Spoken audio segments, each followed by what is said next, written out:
Hey, what's going on guys? It's Uncle Kobe, and today I have a quick little video that I was originally going to make closer to the release date, but because I'm going to be doing so much Halo 4 all next week, I thought I'd upload it before I forgot. So as we all know, and we all do, when a Call of Duty first comes out, we all try our very hardest to get to the highest level possible and get a really good lead in the leaderboards, so when all the Christmas noobs get the game, we just look absolutely dominant. And if you are prestige by the time Santa squeezes his fat ass down your chimney, in my eyes, you are a Christmas noob, but don't worry, I have some quick tips that will help prevent that from happening. These tips are for right out of the box gameplay, things you want to know going into it before you have even played your first game. So these pro tips, as David Vonderhaar called them, were given to help you in your race to prestige. Now some of these are pretty self-explanatory and obvious, but a couple are actually quite helpful when you break them down. The first one, pre-order the game and you get a few days of double XP. That's simple, straight to the point, but extremely helpful. For me, Nuketown 2025 is enough to earn my pre-order, but a couple days of double XP is just awesome, and you have to realize the more you play those first couple days, the more double XP will help you. So yeah, if you play for an hour or two, double XP isn't that a big of a deal, but if you're going to do 72 hours straight like me, that double XP is going to just be huge, so just keep that in mind. I know most of you have lives and enjoy seeing sunlight, but if you don't, definitely take advantage of that. So the next one is prestige the weapons you have success with. Each time you rank up a weapon, you get a small level XP bonus. And I know I kind of made a video already talking about this, but I leaned more to prestiging as many weapons as you can, but this tip that Vonderhaar gave us kind of tells us otherwise.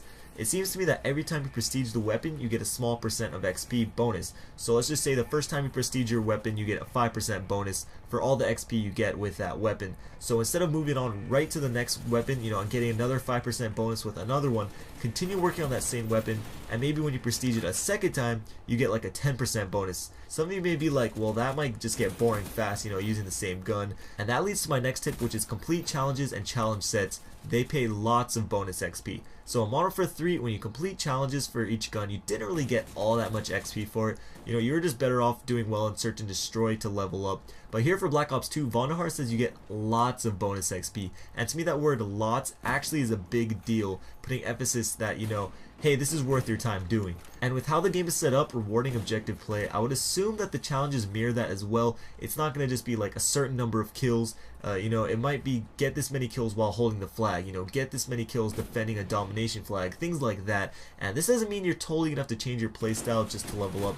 I'm just saying be aware of what challenges there are while you're playing, just in the back of your head or whatever, because with Modern Warfare 3, I had no freaking idea what the challenges were. I just got them when I got them. But here I'm recommending just, be mindful of what they are while you are playing. So these next two aren't really tips, but this one really got me thinking.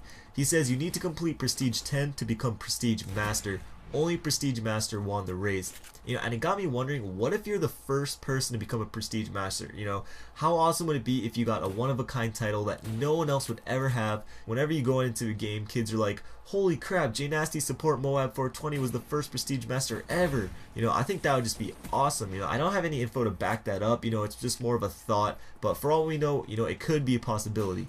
So this last tip that he gave us really only matters to people that plan on getting the game early, and what he does say is don't post or stream before the game is officially released on November 13th.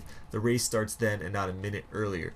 So that's obvious. You're not allowed to post gameplays until it goes public, unless you just go YOLO like me and just try to cheat the system. But I have no plans of doing that anymore. But anyways, what interesting is, he doesn't mention playing the game early because a lot of developers, they all know you're going to get games early. There's no way around it. It's going to happen. But with Halo 4, even though I have the game early, I am not going to play it because Microsoft basically was like, yeah, I'm going to ban all you guys that played it early.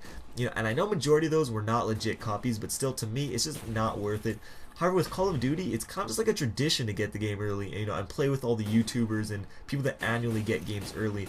And Activision never seems to mind, as long as you don't post or stream, so that's good news, for those who are getting the game early. Again, I'm still not sure if I am, personally, but if I don't, Halo 4 is not going to even be a week old yet, so I'm not going to be dying for a new game. But anyways guys, I hope these tips do help you, and I do plan on making more of an in-depth video after a couple days of actually playing Black Ops 2. These were just a couple tips that came straight from Vonderhaar himself.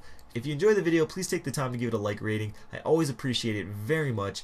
I might also be hosting an open lobby today, which is Saturday. If I do, I'll make a video, like a lot of YouTubers do, just telling you that I am, because I don't want to force you to have to follow me on Twitter just for this, and I think it just would be more efficient. But anyways, couple videos on screen if you missed them. Till next time, this is Uncle Kobe. I'll talk to you guys later. Peace.